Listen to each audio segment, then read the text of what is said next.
અંકલેશ્વરના અંદાડા ગામની પ્રાથમિક કન્યા શાળા ખાતે ભરૂચના ધારાસભ્ય રમેશભાઈ મિસ્ત્રીની અધ્યક્ષતા હેઠળ પ્રાથમિક કન્યા શાળા અને કુમાર શાળાનો સંયુક્ત કન્યા કેળવણી મહોત્સવ અને શાળા પ્રવેશોત્સવ કાર્યક્રમ યોજાયો હતો।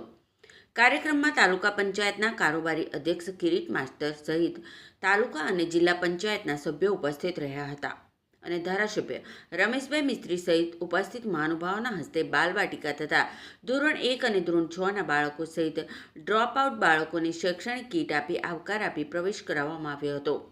આ કાર્યક્રમમાં અન્ય પરીક્ષામાં સિદ્ધિ હાંસલ કરેલ વિદ્યાર્થીઓને સન્માનપત્ર એનાયત કરી સન્માનિત કરવામાં આવ્યા હતા। આ પ્રસંગે ગામના સરપંચ નીરુબેન પટેલ, ડેપ્યુટી સરપંચ કૃણાલ પરમાર, કન્યા શાળાના આચાર્ય રાજેશ્રીબેન પટેલ તથા કુમાર શાળાના આચાર્ય જાગૃતિબેન પટેલ સહિત શિક્ષકો અને વાલીઓ ઉપસ્થિત રહ્યા હતા।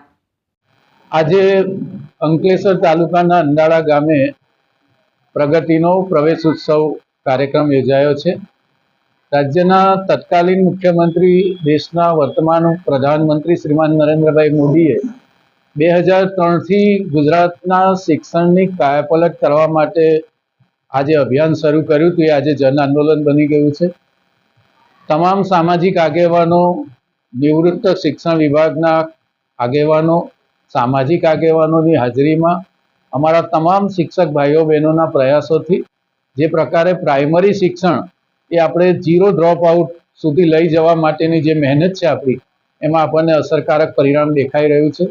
પ્રાથમિક શિક્ષણની ગુણવત્તા પણ આપણે વધારી રહ્યા છીએ। સાથે સાથે પ્રવેશ ઉત્સવની સાથે ગુણોત્સવને જોડીને ગુજરાતના શિક્ષણ વિભાગે તમામ પોતાનું મૂલ્યાંકન કરી શકે એ પ્રકારની વ્યવસ્થાઓ ઊભી કરવામાં આવી છે।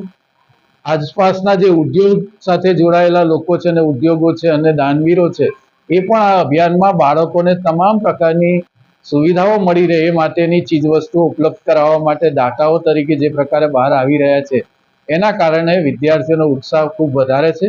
વાલીઓની પણ મોટી સંખ્યામાં આજના કાર્યક્રમની ઉપસ્થિતિ રહી। કુલ મળીને સામાન્ય નાગરિક ભાઈઓ બહેનો આજે પ્રાઇમરી શિક્ષણમાં તમામ બાળકો જે પ્રકારે પ્રવેશ લઈ રહ્યા છે, એના કારણે દેશના પ્રધાનમંત્રી નરેન્દ્રભાઈ મોદીને પોતે જે પ્રકારે આશીર્વાદ વરસાવી રહ્યા છે અને એમનો આભાર પણ વ્યક્ત કરી રહ્યા છે અને તમામ શિક્ષણ વિભાગમાં અને શિક્ષણ જગતમાં આ કાર્યક્રમ એ બહુ મોટું આંદોલનનું સ્વરૂપ લીધું છે, જેના કારણે તમામ બાળકોને આપણે શાળાએ લાવીને એમને શિક્ષણ સાથે જોડવામાં સફળ થઈ રહ્યા છે।